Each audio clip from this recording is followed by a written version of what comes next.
The Viridian Combat Academy floated in the void between star systems like a monument to organized violence, which, if you thought about it for more than 3 seconds, was exactly what it was. For the past 4,000 years, this particular chunk of reinforced titanium and overconfidence had been churning out the galaxy's finest warriors, tacticians, and walking weapons. 47 species sent their best and brightest here to learn the ancient arts of shooting things, stabbing things, and occasionally talking things into surrendering before the shooting and stabbing became necessary. The Academy prided itself on tradition, not the warm, fuzzy kind of tradition involving family recipes and holiday songs, but the kind that involved breaking recruits down to their base components and rebuilding them into something that wouldn't flinch when the plasma bolts started flying. It was brutal, efficient, and had a mortality rate that would make insurance actuaries weep into their spreadsheets. But it worked. And in a galaxy where 17 different species were constantly 3 diplomatic incidents away from total war, working was all that mattered. Enter humanity, stage left, stumbling into galactic society like that person who shows up to a black tie event in cargo shorts and a band t-shirt. The Terrans had only achieved faster-than-light travel 43 years ago, which in galactic terms was roughly equivalent to yesterday afternoon. Most species needed a few centuries to work out the whole not accidentally flying into stars thing. But humans had apparently decided that careful, measured progress was for species without crippling anxiety about being left behind. They had thrown themselves into space exploration with the kind of reckless enthusiasm usually reserved for teenagers with fake IDs and their parents' credit cards. The Galactic Concordance had accepted Earth's petition for membership with the sort of weary resignation of parents letting their kid get a motorcycle, because at least then they could set some ground rules. Part of those ground rules included sending human cadets to the Viridian Academy, because if these emotionally volatile primates were going to have access to weapons that could crack planets, someone needed to teach them which end to point at the enemy. That someone was Instructor Thaxivore, and he was having regrets. Thaxivore belonged to the Kryn species, which meant he looked like what would happen if a praying mantis and a suit of armor had a baby that really committed to the gym. He stood 8 feet tall on 4 legs, possessed 6 arms that could move independently with disturbing precision, and had an exoskeleton that could shrug off small arms fire. His species had been warriors for so long that their word for peace was literally translated as time between battles. They were good at war the way humans were good at making bad decisions while drunk, which is to say, phenomenally and with concerning consistency. The Kryn required specialized breathing apparatus when dealing with oxygen-rich environments, which most species found comfortable. Thaxivore's mask was an elegant piece of technology, covering the lower half of his chitinous face and filtering the air down to tolerable levels. It also made him look even more intimidating, which was definitely intentional. The Kryn didn't believe in accidental fashion statements. Thaxivore had been teaching at the academy for 67 years. He had trained Quellan shock troops, hexapod infiltrators, and even a few Litharian berserkers, who were basically sentient avalanches with anger management issues. He had seen every kind of cadet: the terrified, the overconfident, the competent, and the ones who washed out in the first week after realizing that military service was less glorious combat and more following orders you don't understand for reasons nobody explains. But humans were something else entirely. They were weak by galactic standards. No exoskeleton, no natural weapons, no environmental resistances worth mentioning. They came from a planet that was actively trying to kill them at all times, which had apparently taught them to be paranoid, aggressive, and creative in ways that made other species uncomfortable. They questioned everything. respected hierarchy only when it suited them, and had this absolutely baffling tendency to pack bond with anything that held still long enough. Thaxavor had watched a human cadet try to adopt a maintenance drone last month. A maintenance drone. The thing didn't even have sentience, just programming, and the human had named it Clippy, and apologized when bumping into it in the corridors.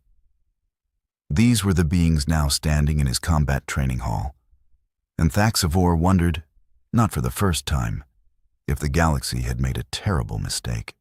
Rin Takashi stood in formation with the rest of her squad, trying very hard to look like she belonged here and not like someone who was 3 seconds away from saying something that would get her thrown into detention again.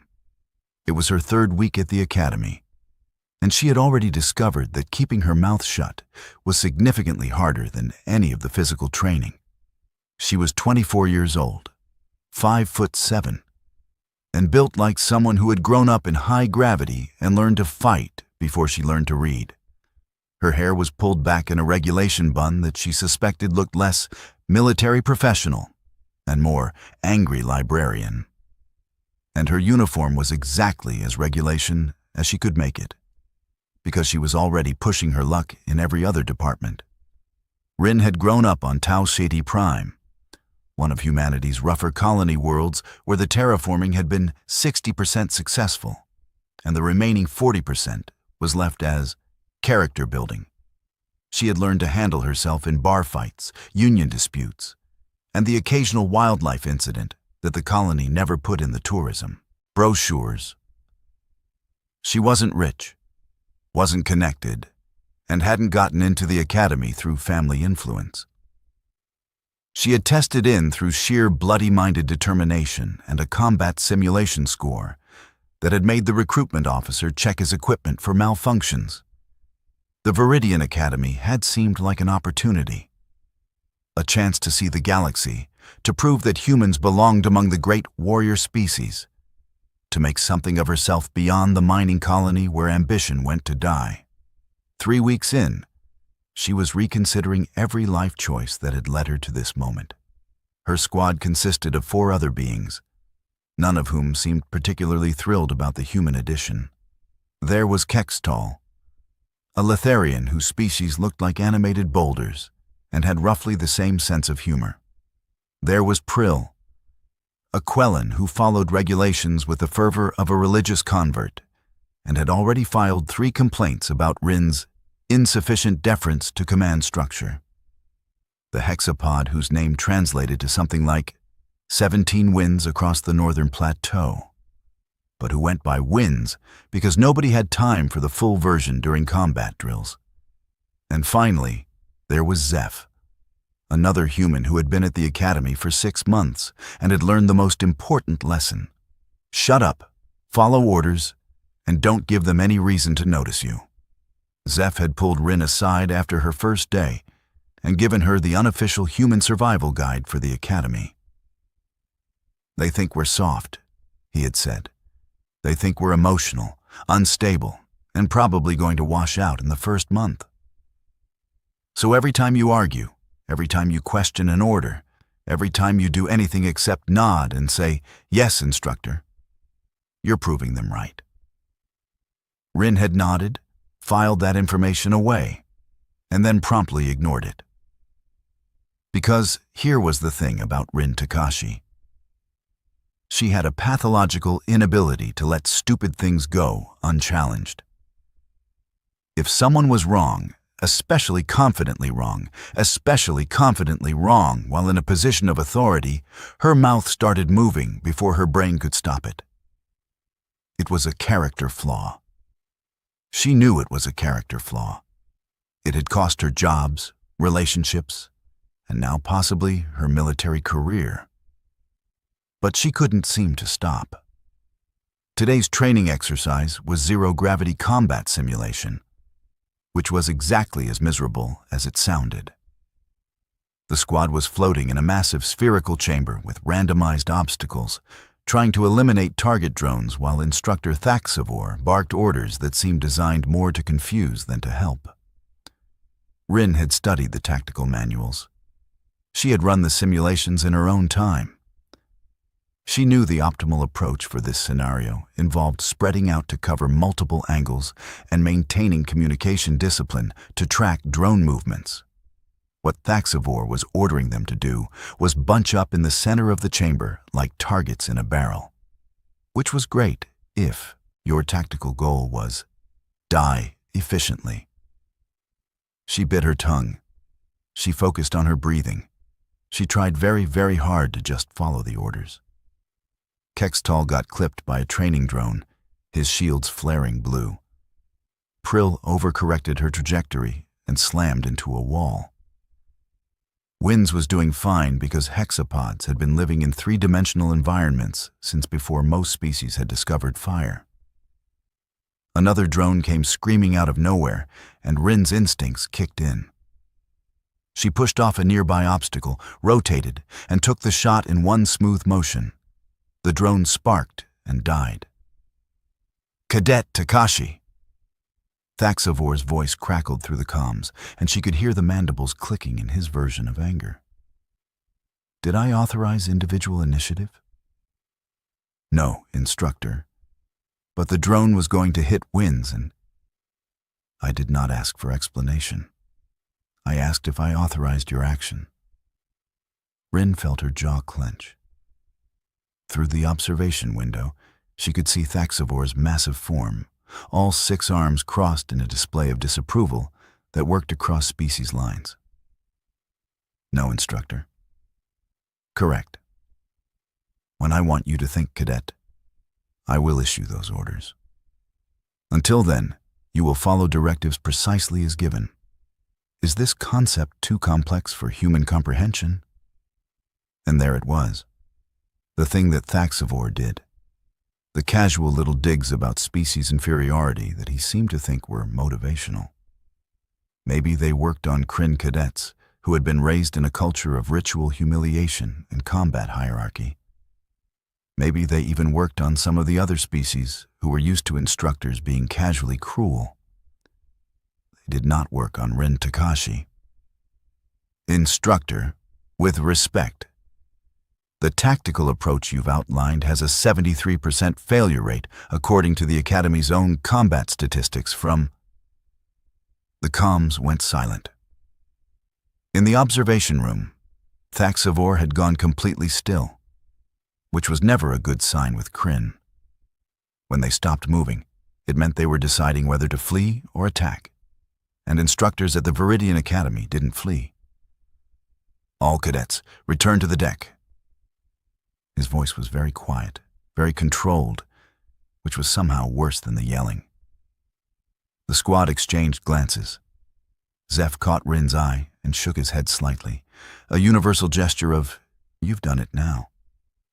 They floated back to the deck, mag boots engaging as they touched down. Thaxavor descended from the observation room with the kind of deliberate movement that predators used right before they pounced. The other cadets instinctively backed away, forming a semicircle that left Rin isolated in front of the instructor. Thaxavor loomed over her, all 8 feet and 6 arms and thousands of years of warrior tradition. His breathing mask hissed softly with each breath, a sound that had become associated in Rin's mind with incoming trouble. "Cadet Takashi," he said, voice dripping with the kind of controlled contempt that took practice to perfect. "You seem to believe that your 3 weeks of training have granted you superior tactical knowledge to my 67 years of combat experience." "No, Instructor, you just questioned my orders in front of your squad. Again." Each word was precisely articulated, sharp as broken glass. "You humans, you come to this academy thinking your little planetary conflicts have prepared you for galactic warfare. You think that because you survived on your death world, you understand combat." Rin felt her hands clenching into fists. She kept her voice level. "I understand that tactics which get people killed are bad tactics, regardless of tradition." The room went dead silent. Even the environmental systems seemed to hold their breath. Somewhere in the back of her mind, the rational part of Rin's brain that occasionally got a word in was screaming at her to shut up, apologize, do literally anything except keep talking. But that part of her brain had always been easy to ignore, and stress made it even quieter. Thaxavor's mandibles clicked rapidly, a sign of extreme agitation in Kryn body language. "You dare to lecture me about tactics?" "I dare to point out mathematical reality, Instructor. The bunching formation you ordered has a documented failure rate that—" "Silence!" His voice echoed in the training chamber. "You will learn respect, cadet. You will learn your place in this hierarchy. And you will learn that insubordination has consequences." He raised one of his primary arms, and Rin saw it coming. She had seen enough fights start to recognize the wind-up, the shift in weight, the telegraphed motion of someone about to throw a strike. In the bars on Tau Ceti Prime, she would have already been moving, already slipping the punch and thinking about her counter. But this wasn't a bar fight. This was a military instructor. This was the Viridian Academy, where physical correction was, apparently, part of the traditional training methodology. This was her being tested on whether she understood military discipline. So she stood there, and she took it. The slap was open-handed but delivered with enough force to snap her head to the side and make her ears ring. It wasn't meant to injure, not permanently, but it was absolutely meant to humiliate, to put her in her place, to remind her that questioning authority had consequences. The thing about Rin Takashi, though, was that she had grown up in places where showing weakness got you hurt worse than showing strength. She had learned very young that you never, ever let someone hit you without response, because the second you accepted that treatment, it would happen again and again and again. The thing about humans in general was that they had reflexes honed by a planet that was constantly trying to kill them in creative ways. They had reaction times that other species found unsettling. Born from evolutionary pressure to dodge falling rocks, leaping predators, and environmental hazards that appeared without warning. The thing about this particular moment was that Rin's conscious mind didn't make the decision about what happened next. Her conscious mind was still processing the impact, still feeling the sting across her cheek, still registering the humiliation of being struck in front of her squad. Her unconscious mind, the part shaped by 24 years of survival on a hostile colony world, made the decision in approximately 0.3 seconds. She moved. Her body rotated with the momentum of the slap, turning what could have been a stumble into a pivot. Her right hand came up, fingers extended, targeting with the precision of someone who had been in enough fights to know anatomy and vulnerability. She wasn't thinking about the fact that this was her instructor. She wasn't thinking about military protocol. She wasn't thinking about consequences. She was thinking about the breathing mask.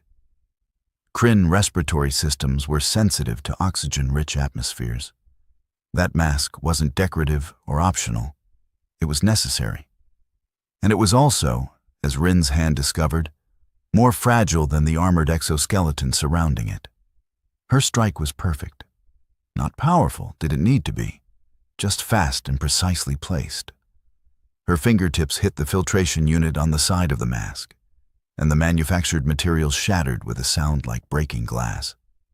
Thaxavor's 4 arms flew to his face instinctively.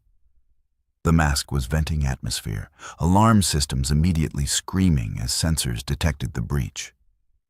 He staggered backward, mandibles clicking frantically, and for the first time since she had met him, Instructor Thaxavor looked vulnerable. Emergency klaxons began wailing throughout the facility. The training room doors burst open as medical personnel came rushing in, already pulling a replacement mask from emergency supplies. Other instructors appeared, weapons drawn, scanning for whatever threat had caused the emergency. And there was Rin, standing in the center of the training deck, her hand still extended from the strike, her cheek red from the slap, and her expression showing the exact moment when her conscious mind caught up with what her unconscious reflexes had done. "Oh," she said quietly to no one in particular. "I am so fired."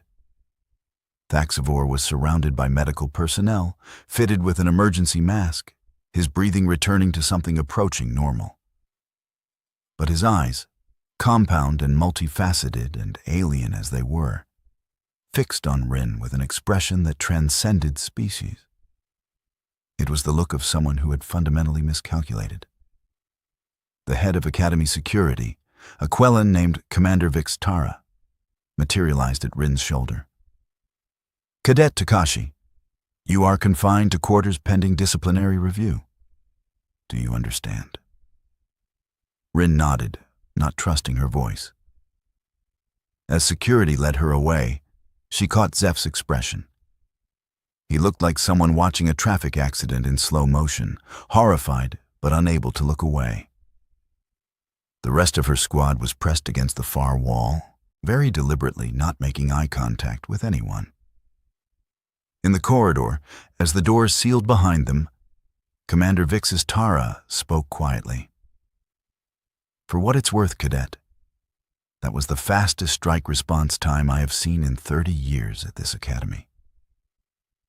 Is that going to help at my court-martial?" "Probably not." "Yeah," Rin said, feeling the adrenaline starting to wear off and the shaking beginning in her hands. "That's what I thought." The holding cell was cleaner than she expected, which was somehow worse.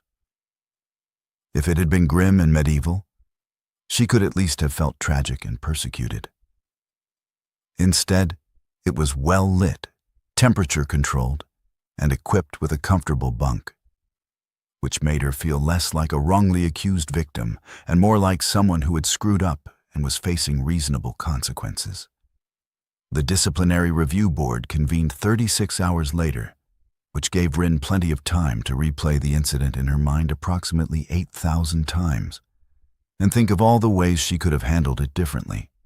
Apologized, accepted the punishment, kept her mouth shut in the first place, not joined the military, stayed on Tau Ceti Prime, majored in library science. The board consisted of 5 members representing different species, which was supposed to ensure fairness, but actually ensured that everyone brought their own cultural biases to the proceedings. There was Commander Vixtara, who seemed more interested in the tactical aspects than the moral ones. A hexapod admiral, whose name Rin couldn't pronounce. A Litharian general who looked like a pile of rocks that had gained sentience and opinions. A Kryn ambassador, who had shown up to make sure humanity didn't get away with assaulting one of their species. And, because Earth had insisted, a human cultural attaché named Dr. Marcus Webb, who looked like he had aged 20 years since arriving at the academy. The prosecution laid out their case with the efficiency of people who had a very clear-cut situation. Cadet had struck a superior officer. Cadet had destroyed academy property. Cadet had created a medical emergency. The fact that said cadet was human was never explicitly mentioned, but hung in the air like smoke.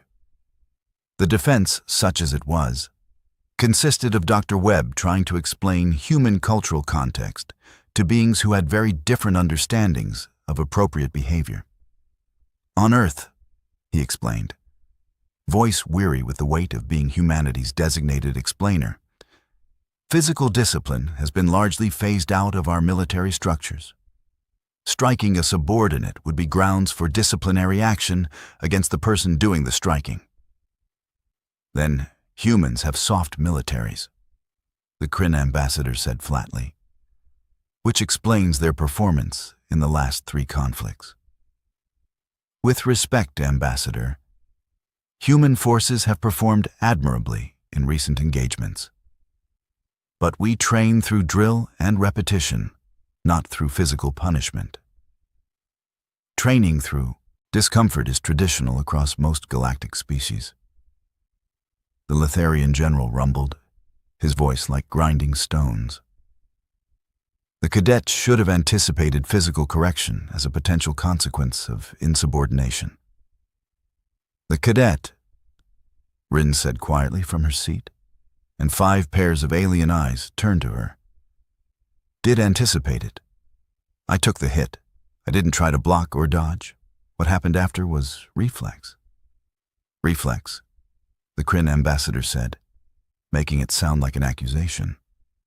You expect this board to believe that a trained military cadet lacks control over her own reflexes?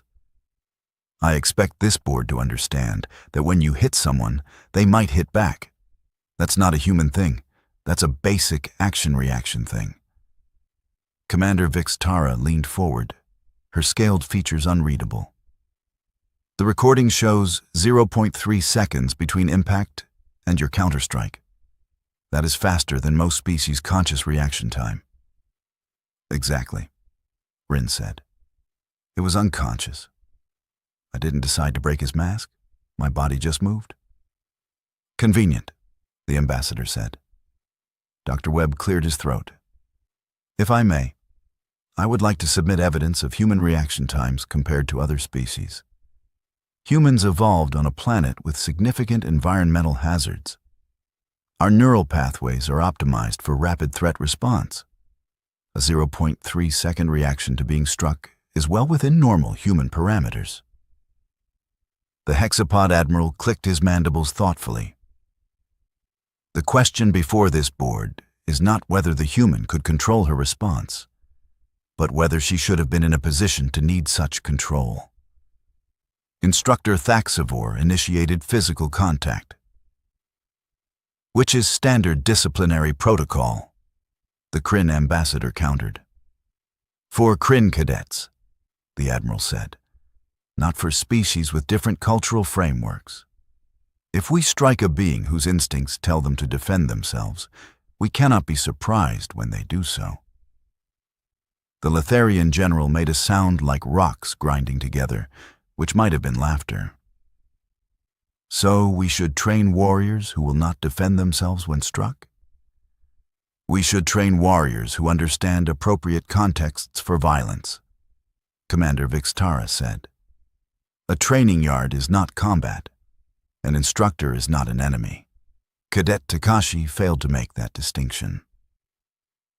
Instructor Thaxivore failed to make that distinction first, Dr. Webb said. He chose to employ physical violence in a training context with a species he knew had different cultural standards. The debate went on for 3 hours, circular and frustrating, and covering the same ground repeatedly. Rin sat through it, watching her future get dissected by beings who were trying to be fair, but were ultimately limited by their own perspectives. Finally, the hexapod admiral raised a wing for silence. We will review the evidence and reconvene tomorrow with a decision. Cadet Takashi, you are dismissed to your quarters. That night, Rin lay in her bunk and stared at the ceiling, wondering if she would be the first human to wash out of the Viridian Academy for reasons of excessive self-defense. It would be a hell of a story to tell back on Tau Ceti Prime, assuming she could afford passage home after the Academy revoked her scholarship. The door chimed. She opened it to find Zeph standing in the corridor, holding 2 cups of something that smelled like bad coffee, but was actually the human-compatible stimulant the Academy provided. Figured you could use this, he said. They sat in her quarters, not talking about the elephant in the room for a while, just drinking the awful not coffee and existing in shared human misery.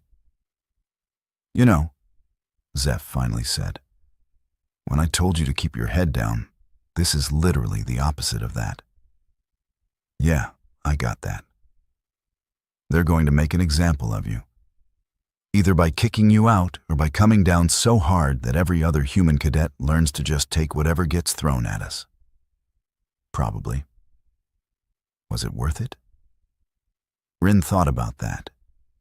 Thought about the look on Thaxivore's face when he realized she had actually hit back.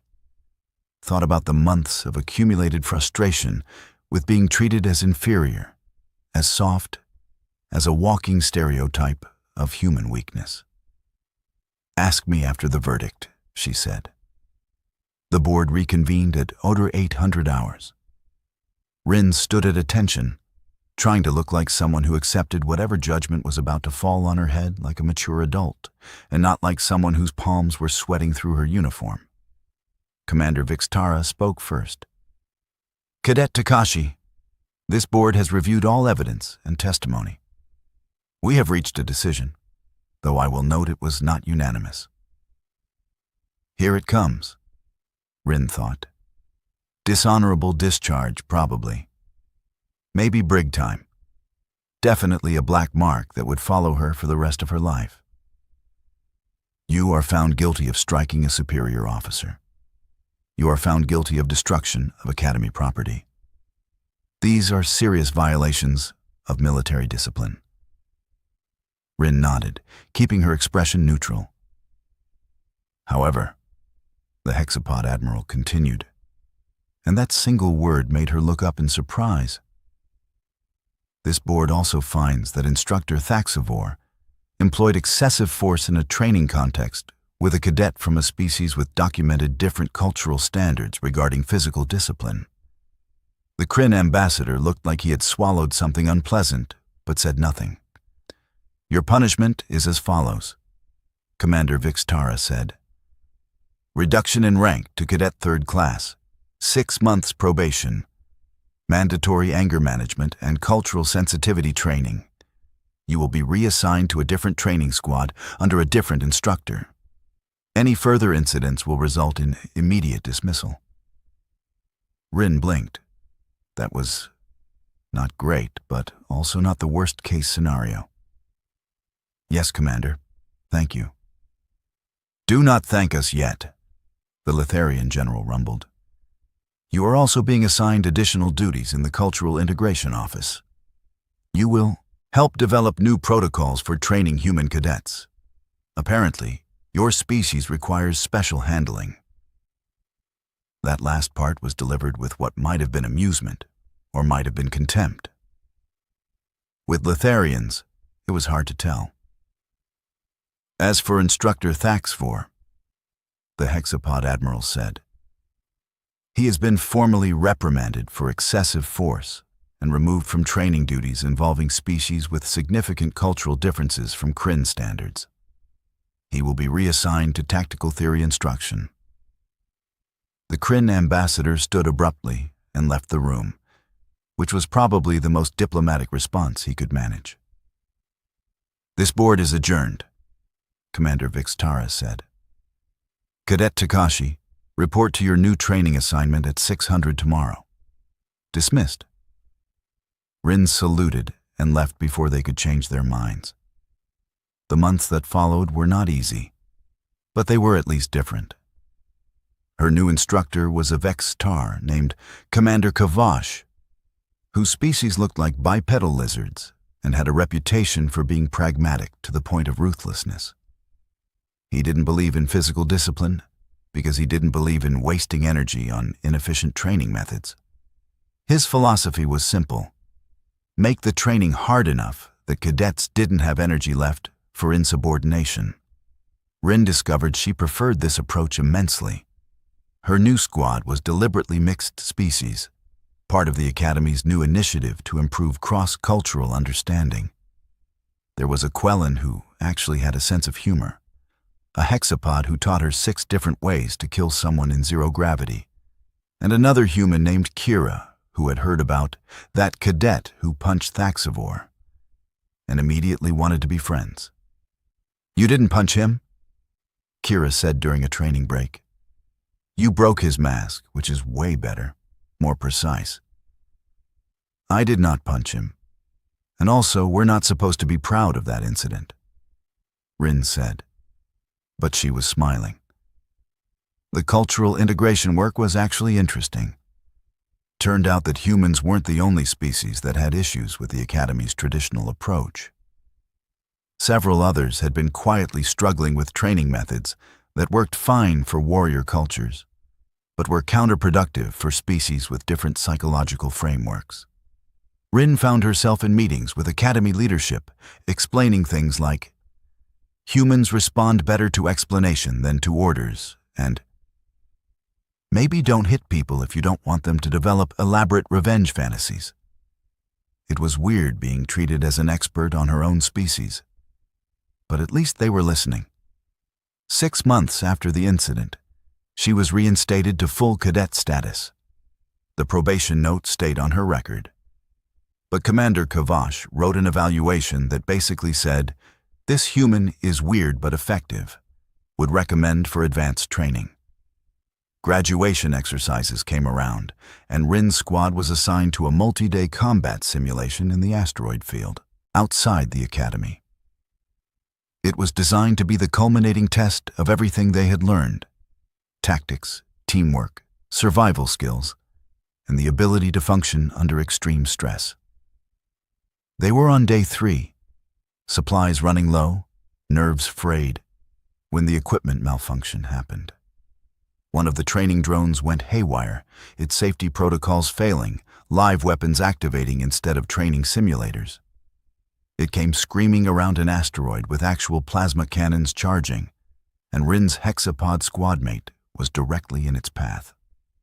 She moved without thinking, pushing off the asteroid surface, grabbing winds, and using her momentum to throw them both clear of the drone's firing line.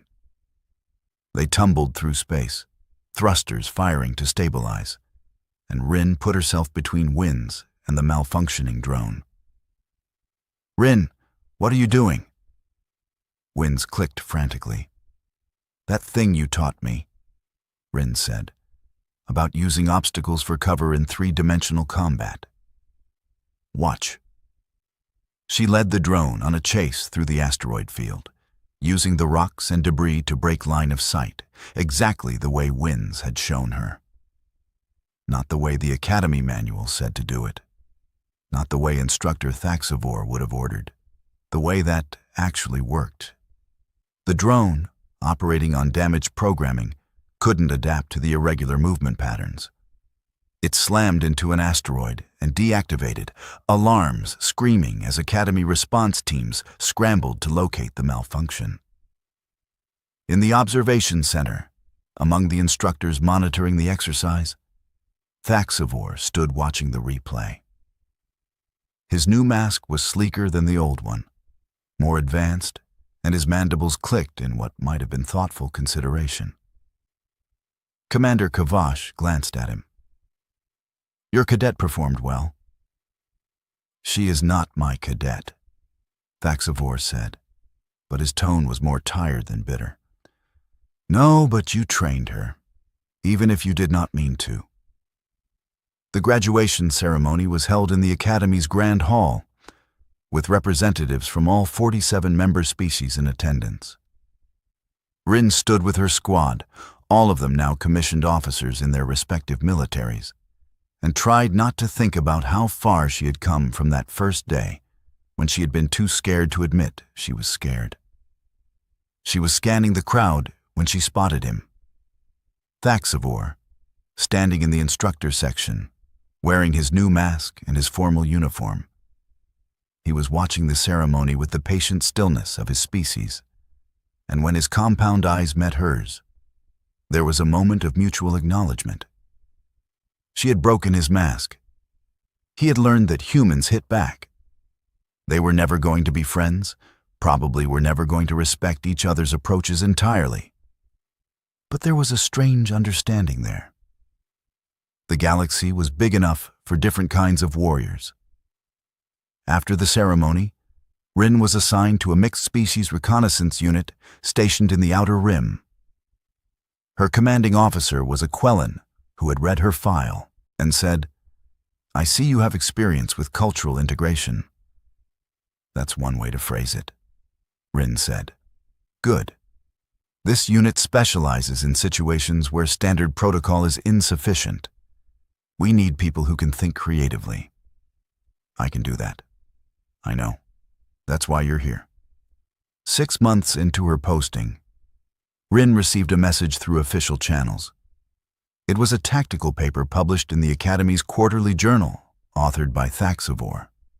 The title was Incorporating Unpredictability into Combat Doctrine: Lessons from Cross-Species Training Initiatives. She skimmed it, recognizing some of the scenarios from her own training, seeing her unauthorized tactics discussed in clinical academic language. The paper didn't mention her by name, but there was a footnote referring to recent incidents demonstrating the value of rapid adaptive response in mixed species units. She sent a brief message back through channels. Interesting paper. Some of those tactics are actually from the hexapods, though. Credit where due. 3 days later. Noted. Revisions forthcoming. Do not break any more equipment, Cadet. It's Lieutenant now, Instructor. I am aware. And that was that. Not quite forgiveness, not quite friendship. Just two people who had learned something from each other the hard way and were professional enough to acknowledge it. The galaxy continued turning, full of species that were learning to work together despite having completely different ideas about how the universe should function. The Viridian Academy updated its training protocols, adding flexibility where there had been only tradition, incorporating human unpredictability alongside Kryn discipline, alongside hexapod precision. And somewhere in the Outer Rim, Lieutenant Rin Takashi was teaching her squad the fine art of controlled insubordination, which she defined as following the spirit of orders while completely ignoring the letter of them. Isn't that just insubordination? One of her squad members asked. No, Rin said. Insubordination is when you get caught. It was. The galaxy was slowly learning. The most human answer possible. The Viridian Academy continued producing warriors, though the definition of what made a good warrior was evolving. Maybe the ability to question orders wasn't a weakness. Maybe reflexes that made you slap back when hit weren't a sign of poor discipline, but of good survival instincts. Maybe, just maybe, the species that had spent thousands of years perfecting the art of war had something to learn from the newcomers who didn't know the rules well enough to follow them. Or maybe Rin Takashi was just really good at breaking things that needed breaking, including masks, traditions, and the assumption that humans would quietly accept their place at the